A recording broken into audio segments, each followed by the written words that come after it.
Friends, मैं हूं पूनम और आपका मैं बहुत बहुत स्वागत करती हूं अपने YouTube चैनल सिल्वर लाइनिंग्स पर।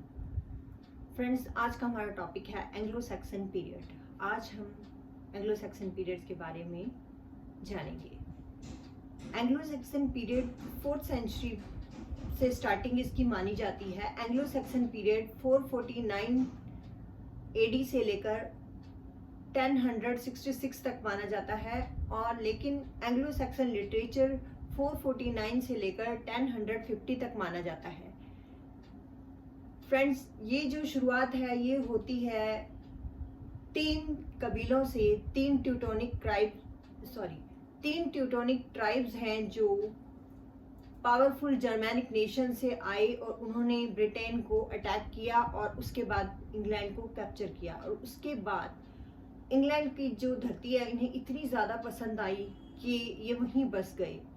इंग्लैंड में इससे पहले ब्रिटन्स रहते थे और केल्ट्स भी रहते थे। ये सब हम और भी जानकारी आगे लेंगे। केल्ट्स जो है पहले से यहाँ रहते थे और रोमन्स ने उन्हें हराकर खदेड़कर और पहाड़ी इलाकों में पहुंचा दिया था, और इन लोगों ने रोमन्स को भी हरा दिया और उसके बाद वहाँ पे अपना इन्होंने कब्जा कर लिया और रहने लग गए। तो सबसे पहले जानेंगे कि कौन थे ये इतने पावरफुल जो ट्राइब्स थे, वो कौन थे और क्या करते थे। ये वॉर लविंग पीपल थे और इनका काम ही वॉर करना था।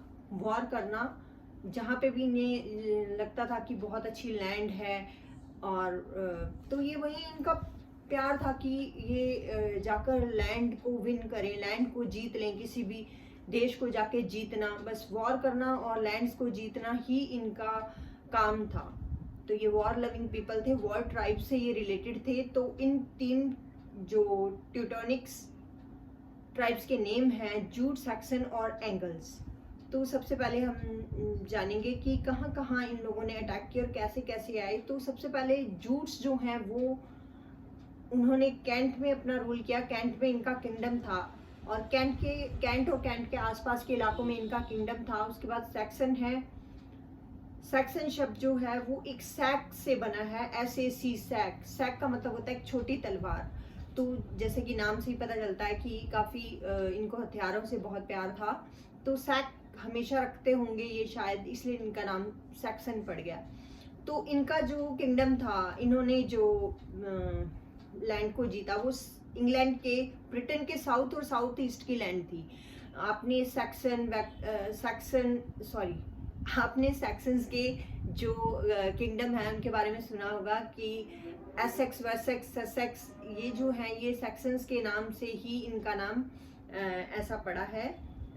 एसेक्स जो ईस्ट की तरफ सैक्सन थे तो एसेक्स, साउथ की तरफ थे तो ससेक्स, और वेस्ट की तरफ थे तो वेसेक्स। ऐसे नेम इन्होंने अपने अपने जो भी इनके किंगडम थे उनके रख लिए। उसके बाद थे एंगल्स, जिनके पास सबसे ज़्यादा मिडल का एरिया था, और ये नॉर्थ और मिडल लैंड जो थी वो एंगल्स के पास थी। तो फ्रेंड्स, आगे हम जान लेते हैं कि क्या ये सिर्फ लड़ाई करना ही जानते थे या और भी कुछ जानते थे। क्या खासियत थी इन कबीलों की, क्या इन ट्राइब्स की खासियत थी, ये हम जान लेते हैं। क्योंकि इनके लिटरेचर से ही जो हमारा इंग्लिश लिटरेचर है उसकी शुरुआत मानी जाती है। तो हमें इनके कैरेक्टरिस्टिक्स के बारे में जानना होगा कि क्या ये लोग पढ़े लिखे थे या नहीं थे। तो मैं आपको सबसे पहले बता दूं कि ये लोग पढ़े लिखे नहीं थे, लेकिन ये लोग जो थे वो अपनी हेरिटेज से इतना प्यार करते थे। जो भी हेरिटेज ये लेके आए थे, इनका एक ही काम था अपनी हेरिटेज को, अपनी आगे की जनरेशन को पास डाउन करना। तो कैसे करते थे ये लोग पास डाउन? ये गीतों के जरिए करते थे। जैसे लोकगीत होते हैं, फोक सॉन्ग्स होते हैं, उनके जरिए ये अपनी जो भी विरासत है उसको पास डाउन करते थे। तो क्या थी इनकी हेरिटेज? तो हम जानते हैं characteristics of Anglo Saxon tribes, jute, Saxon and angles. उससे पहले मैं आपको एक और बात बता देती हूँ कि एंगल्स का नाम एंगल्स इसलिए है क्योंकि एंगल एंगुल से पड़ा है, कि जटलैंड से ये आए थे। जटलैंड जो है वो जूट को जटलैंड से नहीं रिलेटेड माना जाना चाहिए, एंगल्स को माना जाना चाहिए। क्योंकि जो जटलैंड है उसका जो बनावट है वो ऐसी है जैसे कोई हुक हो, तो एंगल का मतलब ही हुक होता है, तो इसलिए इनका नाम अंगुल से बनते बनते एंगल्स ही पड़ गया, और इनके नाम से ही इंग्लैंड का नाम पहले इंग्लैंड और फिर इंग्लैंड पड़ गया। तो ये बहुत जानने की बात है। और जो जूट्स थे उनके बारे में कोई भी जानकारी नहीं है कि वो कहाँ से आए थे। तो दो चीजें हमने इन कबीलों के बारे में जानी हैं, एक तो ट्यूटोनिक ट्राइब्स थे और दूसरे पावरफुल जर्मेनिक नेशंस से की तरफ से ये आए थे। तो characteristics of Anglo Saxon tribes, सबसे पहले तो तीन चीजें इनमें सेम थी। सेम इनका कल्चर था, सेम इनके हीरोज थे, सेम इनकी लैंग्वेज थी।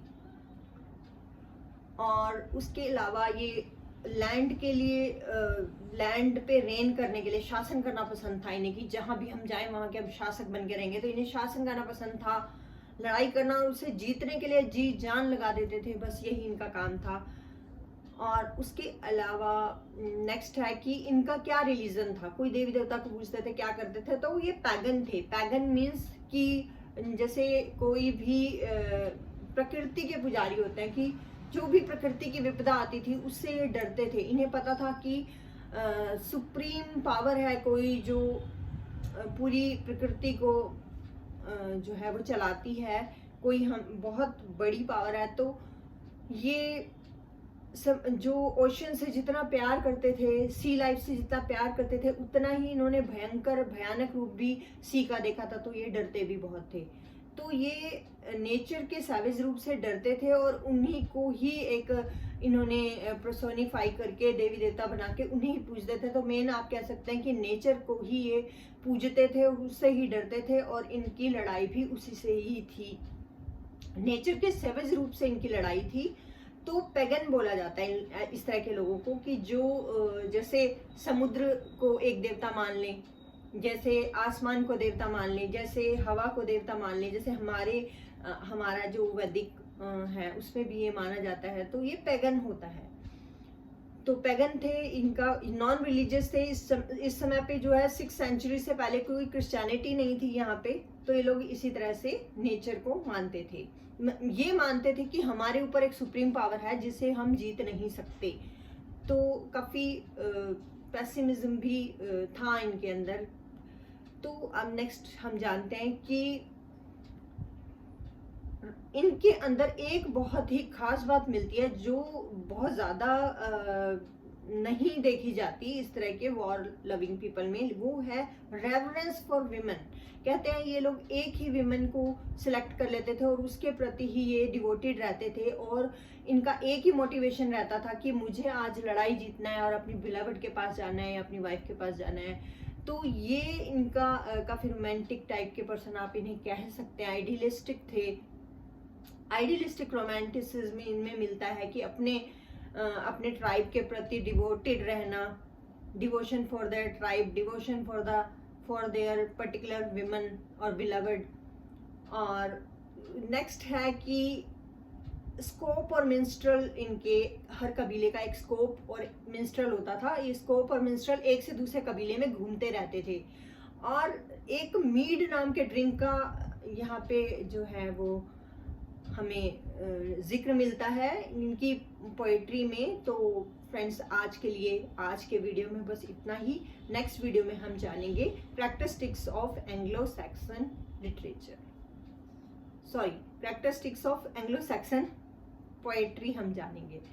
तो धन्यवाद, मिलते हैं नेक्स्ट वीडियो में। Thank you.